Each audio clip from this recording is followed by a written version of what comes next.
A domestic terrorist. That's what they'll call you if ICE murders you for exercising your constitutional rights. We just saw it today in Minnesota. Man was exercising his First Amendment right to film and record and monitor these ICE thugs as they were unleashing havoc on his community. And he was exercising his Second Amendment right to legally carry a firearm on him. And for exercising those two rights protected by our Constitution, he was murdered in the street. And then, what did we see? We saw the machinery of the Trump administration go right into action. They've got it down to a science at this point. They held their little press conference, they labeled him a domestic terrorist, they made up a bunch of lies to justify their actions, and then said there's going to be no accountability for this ICE thug, this coward that murdered a man in the street. This is what we're dealing with.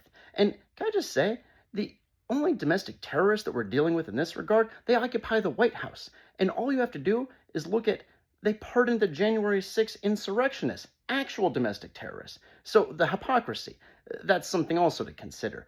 But this is why we have to abolish ICE. This is why at the state level, we have to take every step we can, pass every law we can to make it as impossible as we can for ICE and DHS thugs, these lawless criminals, these gang members essentially, from operating in our community, from harassing people, kidnapping people, and murdering people, our friends, families, and neighbors. We have to stop them from doing that.